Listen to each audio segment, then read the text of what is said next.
Shalom shalom, amahoro y'Imana nabane namwe.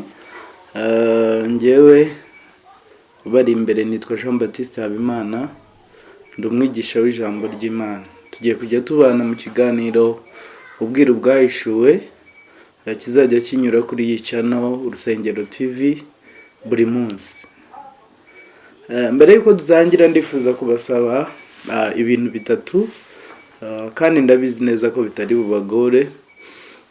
Icyambere, ndasaba umuntu uwo ari we wese wagiriye ubuntu bwo gutangirana natwe gufata agakayi n'agakaramu kugira ngo ibyo tuzajya twigira aha ngaha bitazajya bibacika.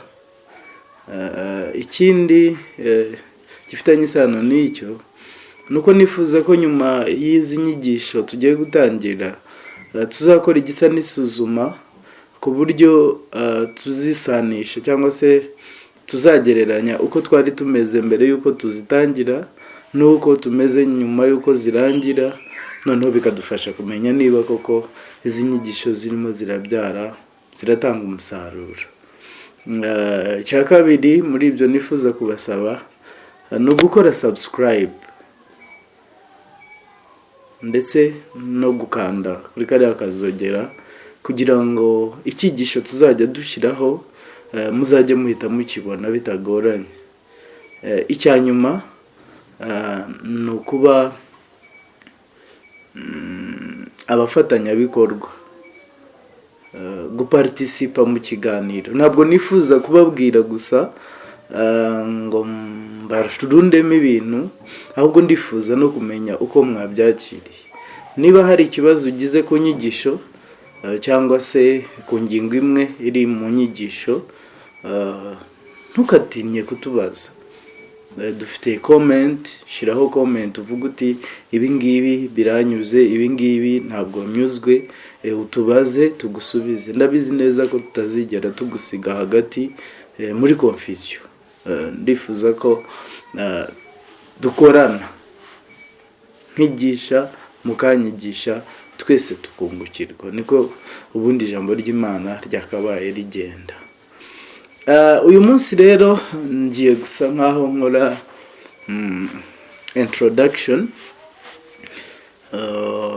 Ni kimwe mu bice bizagenda bigaruka kenshi, kizadufasha kumva neza icyo ijambo ry'Imana rivuga. Ubundi iri jambo ry'Imana cyangwa se iki gitabo dukoresha cyitwa Bibiliya ni igitabo gitangaje. Mu by'ukuri ni igitabo umuntu atabona ukuntu asobanura. Kiraryoshye, gifite ubwenge, gifitemo ibintu byose umuntu akeneye kugira ngo abeho kandi abeho neza, ari mu buzima busanzwe, ari no mu buryo bw'umwuka. Ni igitabo gisomwa n'abantu benshi ku isi, ariko abagisobanukirwa bakaba bakeya. Hari abavuga ko ubutumwa bwa Bibiliya cyangwa se Bibiliya ubwayo ari inyanja, bashaka kuvuga ko ari igitabo cy'amayobera, ari igitabo gifite ubusobanuro buhanitse burenze ubwenge bw'umuntu. Ndetse hari n'ababyifashisha bakavuga ko bidashoboka kugisobanukirwa. Ibyo nibyo tuzareba mbese koko ni igitabo cy'amayobera. Impamvu iki kiganiro cyitwa ubwiru bwahishuwe nuko nizera neza ko iki gitabo kitakiri amayobera.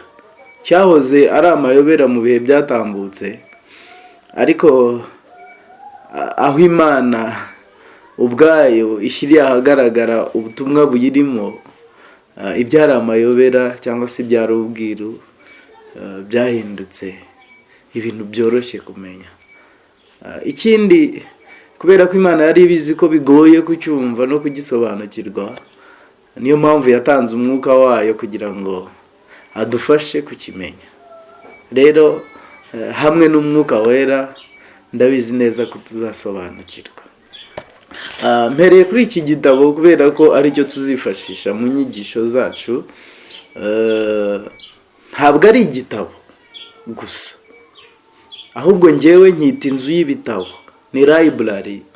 Impamvu nyita library ni uko atari igitabo kimwe, ahubwo ni imbumbe y'ibitabo byinshi bitandukanye. Kandi ibyo bitabo nabyo ubwabyo birimo ubundi bwoko bw'inyandiko nabwo butandukanye. Ni igitabo gifite amateka maremare, ntazi neza niba nzayakoraho, ariko nzajya ngenda nkoraho gakeya ku by'ingenzi. Ntabwo ari igitabo gifite message nyinshi nk'uko abantu babitekereza. Ni igitabo gifite ikintu kimwe kivuga, ni ukuvuga gifite inyigisho imwe. Inyandiko zose ziri muri iki gitabo zigenda zihurizaho. Iyo nyigisho rero niyo natwe tuziga, tuzareba mu by'ukuri n'iki Bibiliya yigisha. Bibiliya cyangwa se inyandiko zose zibumbiye muri Bibiliya zihuriza ku kintu kimwe. Icyo kintu ni ingenzi, ndagira ngo mukinote, kandi nicyo kizagenda kigaruka inshuro nyinshi.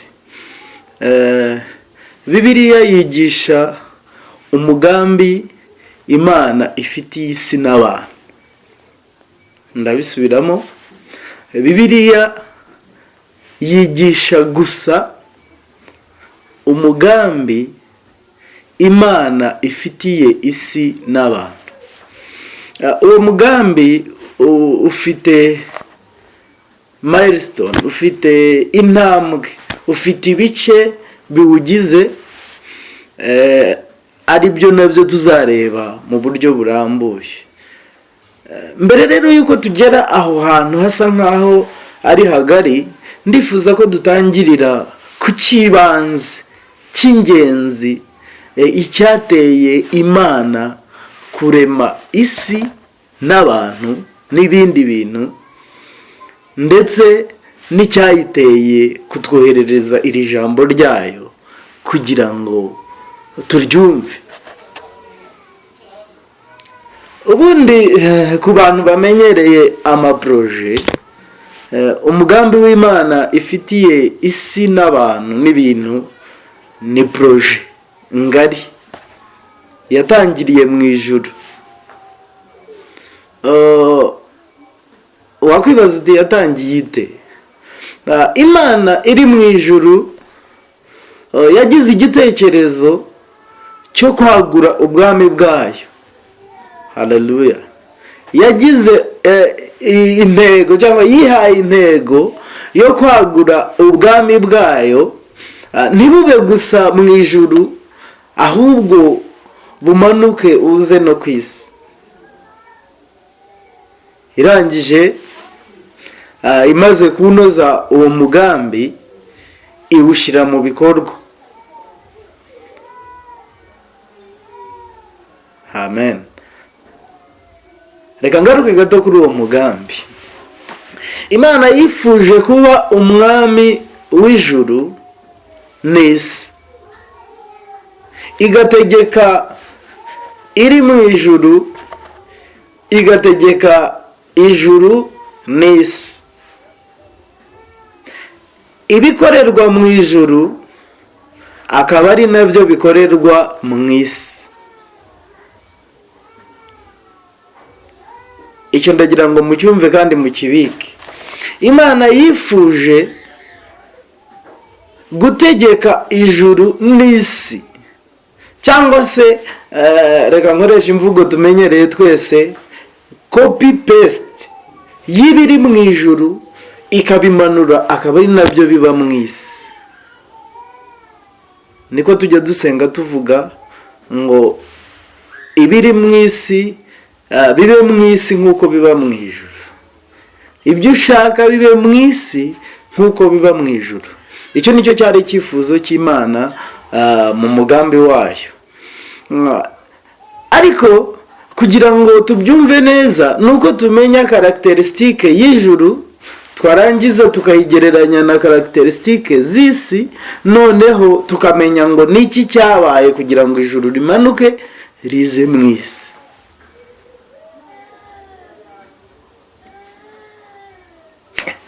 Ijuru sindi bubabwire ngo ni igice kiri hariya hejuru cyangwa kiri hariya hasi, bishobora kubyara impaka tudashobora gukiza, ariko reka tubyumve kimwe ko ijuru ari ahantu Imana ituye n'ibindi biremwa by'umwuka.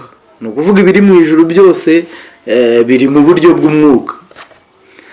Noneho Imana mu kurema isi yo iri physical, iragaragara n'amaso, n'ibiriho byose biri muri iyo njyana.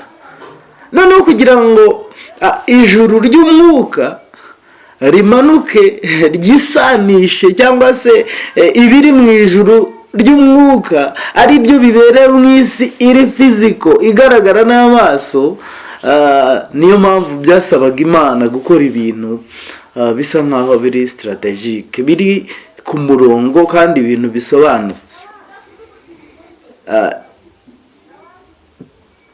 Ngira ngo igice cya mbere cy'ingenzi tuzayibandaho ni irema. Turebe irema ryagenze rite, Imana yaremye ite, yaremye iki, kubera iyihe mpamvu, mu irema byagiye bigenda bite. Ayo mabanga yose ahishe mu ijambo ry'Imana niyo tugenda duteranya tukayateranya agahita ashyira ahagaragara umugambi yari ifite. Ni nka puzzle, ya mikino y'abana bafata akantu gatoya kariho ishusho y'ikintu bakagateranya n'akandi bikaza kubyara ishusho y'ikintu runaka kigaragara nk'umuntu, igisimba se cyangwa se inzu. Ni nako ibyanditswe biri muri Bibiliya bimeze. Buri cyanditswe gifite ubusobanuro, uteranya n'ubw'ikindi ugateranya n'ubw'ikindi ugateranya n'ubw'ikindi, uhereye mu itangiriro ukageza mu byahishuwe, noneho byose hamwe bigashushanya umugambi Imana ifitiye isi n'abantu. Muri iyo proje rero y'Imana, Imana yabikoranye ubwenge, ibikorana ubuhanga, ibishushanya mu buzima bw'abantu, ibishushanya mu buzima bw'ibintu, ibishushanya mu nyandiko, mu bwenge no mu mibereho bya muntu, mu byo tureba ndetse n'ibyo tutabasha kureba, kugira ngo nitubibona tukabyitegereza bizahite biduha ishusho ngari y'icyo Imana yari ifite mu mitekerereze yayo, ijya kurema isi, ijya kurema abantu, ijya kurema ibintu. So ni proje y'Imana tugiye kwiga. Ni proje y'Imana, imikorere yayo, milestone, uburyo ki yakoze igice cya mbere, uburyo ki yakoze igice cya kabiri, n'ibyo iteganya kuzakora mu gihe kizaza, byose hamwe twabihuriza hamwe bikatwereka ubwiza bw'Imana n'umugambi ifitiye abantu. Ndabasabye kugira ngo muzakurikirane izi nyigisho. Ndabizi neza niba hari confusion wari ufite ku gitabo bita Bibiliya, izahita irangira. Niba hari ibyo utarusobanukiwe, niba yari imaze kukubihira kubera ibyo wumvanye abandi cyangwa se ibyo wayumviseho, ndagira ngo nkubwire ko ubwo buryohe bugiye kukugarukira binyuze mu busobanuro tuzahabwa muri izi nyigisho. Reka mbasabe nanone bya bindi nabasabye mbere, mwibuke kudushyigikira mukora subscribe, like na share, ndetse no gukanda kuri kariya kazogera ko hasi kugira ngo tujye tubamenyesha igihe cyose inyigisho nshyashya igezeho. Murakoze, Imana iduhana umugisha mwinshi.